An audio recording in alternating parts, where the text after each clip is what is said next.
पहला कुरिन्थी 3 अध्याय उसके 16 पद में क्या लिखा है?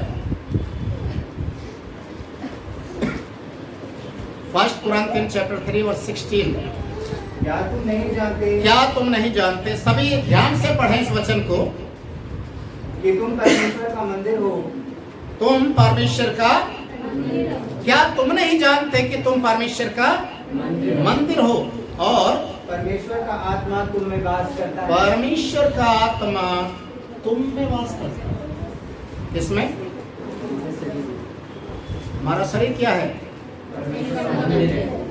जब परमेश्वर हमारे अंदर में आएगा तभी तो मंदिर बनेगा ना।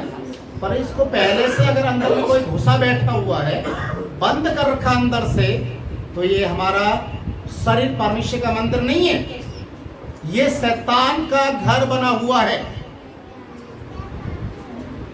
Hallelujah, hallelujah. इस द्वार को खोलिए, यीशु को वेलकम कीजिए, यीशु को अपने अंदर में बुलाइए। जब यीशु आपके अंदर में आएगा तो शैतान वहां से निकल कर भागेगा और आपका शरीर परमेश्वर का मंदिर बन जाएगा। और जब प्रभु का उपस्थिति, प्रभु का आत्मा आपके अंदर आएगा तो आप आजादी को महसूस करेंगे, आप चंगाई को महसूस करेंगे, आप छुटकारे को महसूस करेंगे। इसीलिए द्वार को खोलना जरूरी है। नूह के समय में जब परमेश्वर ने नूह से बातचीत किया और कहा मैं सारी दुनिया को मिटाने वाला हूं, खत्म करने वाला हूं, उसका कारण था पूरी पृथ्वी भर के लोग जितने भी इस दुनिया के अंदर थे उस समय, सबके अंदर पाप और बुराई बहुत ज्यादा आ चुकी थी और उनके सोच और विचारों में पाप नजर आ रहा था। परमेश्वर एक निर्णय लेने के लिए तैयार हो गया और क्या कहते हैं? उत्पत्ति उसका 6 अध्याय का 5 पद आप पढ़े जरा।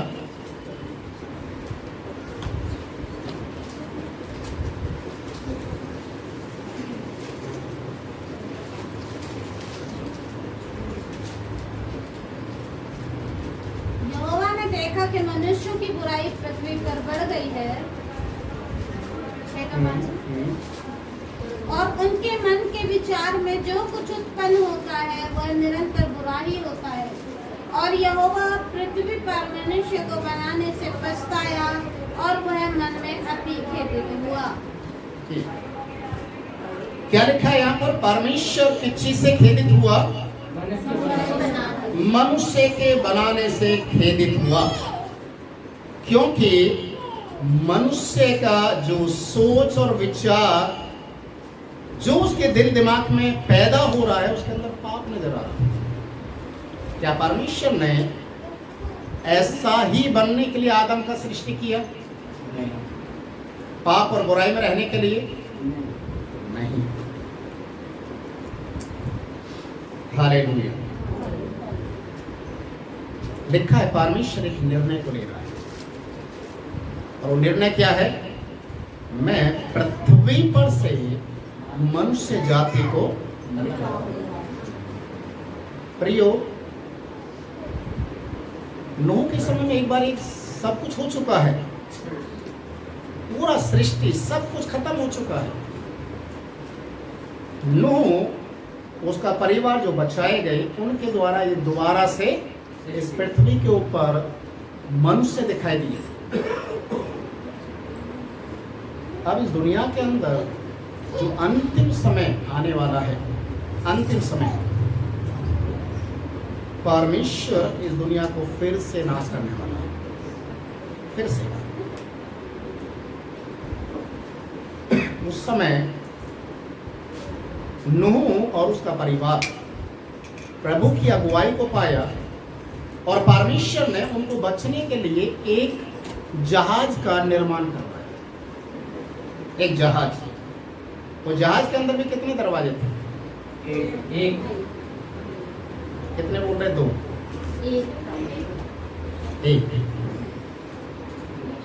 एक दरवाजा।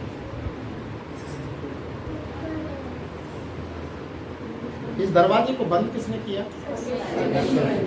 क्यों? ना जा सके, जबरदस्ती ना कर सके। आपने देखा होगा कभी कभी ब्याह शादी में जब खाने की लाइन लगती है, लोग एक दूसरे के आगे से आगे प्लेट सरका देते हैं, धक्का मुक्की हो जाती है। आप सिनेमा घर में जाकर देखिए, टिकट लेने वाले लोगों के बीच में धक्का मुक्की होती है।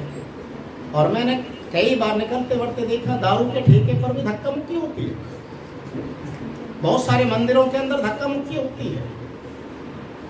जो ताकतवर है वो कोशिश करता है इधर उधर कोनी वोनी मार मोड़ के टांग वांग मार के आगे बढ़ जाता है, पर जो लाचार और बेबस होते हैं वो बेचारे पीछे रह जाते हैं। परमेश्वर ने सोचा जल प्रलय जैसे ही शुरू होगा, सबसे पहले नूह के अपने रिश्तेदार आकर उसको ब्लैकमेल करेंगे, है ना? क्योंकि नूह के 3 बेटे थे, उनकी 3 बहुएं भी थी, उनका परिवार भी होगा या नहीं? वो भी आए होंगे, उन्होंने भी दरवाजा खटखटाया होगा, उन्होंने भी बोला होगा चौधरी और समदन और फलाना और ये, है ना? दरवाजा खोल, क्या दरवाजा खोला? Hallelujah, hallelujah. दरवाजा नहीं खोला। नूह बोल रहा है कि दरवाजे को मैंने बंद नहीं किया, इसको तो परमेश्वर ने बंद किया। और यही जगत के अंदर में अंत के समय में होने वाला प्रयोग। आज द्वार बंद नहीं है इस समय, जिसे अनुग्रह का द्वार बोला गया है। प्रकाश द्वार के 3 अध्याय उसके 8वें पद को आप पढ़ेंगे, वहां पर लिखा हुआ है परमेश्वर ने जो द्वार मनुष्य जाति के लिए खोल रखा है, जो अनुग्रह का द्वार है, वो आज भी खुला हुआ है। प्रभु आज हर एक व्यक्ति को इनविटेशन दे रहा है, हर एक व्यक्ति को निमंत्रण दे रहा है। कोई भी मेरी आवाज को सुनेगा, द्वार को खोलेगा, मुझे स्वीकार करेगा, मुझे बुलाएगा, मैं उसके साथ आऊंगा, मैं उसको पवित्र करूंगा, मैं उसे अपने घर में आने के लिए आमंत्रित करूंगा। प्रियो, इस दुनिया के अंदर आप अपने घर के द्वार को आप खोलेंगे यीशु के लिए, तो स्वर्ग का द्वार आपके लिए खुल जाएगा। आप यहां पर कठोरता को दिखाओगे तो वहां परमेश्वर भी कठोरता को दिखाएगा। हालेलुया। आप जिस नाप से नाप रहे हो उसी से तुम्हारे लिए भी नापा जाएगा। प्रियो, आप अपनी ही बातों के कारण दोषी ठहराया जाएगा, अपनी ही बातों के कारण। आप वचन को सुनते हैं, संगति में चल रहे हैं, लंबा समय हो गया, कोई आप 1 दिन के या 2 दिन के बच्चे तो है नहीं कि आपको वचन का ज्ञान नहीं है। अगर आज भी आप मन को कठोर करते हैं, देखिए, आप हो सकता है जो 5 जो कुंवारी थी जिन्हें मूर्ख का नाम दिया गया, आप हो सकता है उनमें से हो सकते हैं, पर खाली सजने संवरने से काम नहीं चलेगा। आपको प्रभु के लिए अलग से कुप्पी में तेल रखना पड़ेगा। एक्स्ट्रा, कई बार होता ना एक्स्ट्रा क्लासेस, जो स्टडी चल रही है वो तो चल ही रही है, पर जो समझदार बच्चा होता है वो क्या करता है? एक्स्ट्रा क्लासेस लेना शुरू करता है। क्यों? और नॉलेज के लिए, ताकि वो फेल ना हो जाए, इसलिए एक्स्ट्रा क्लासेस लेते हैं। अब सोचने वाली बात है, आप में एक्स्ट्रा बाइबल कौन पढ़ता है?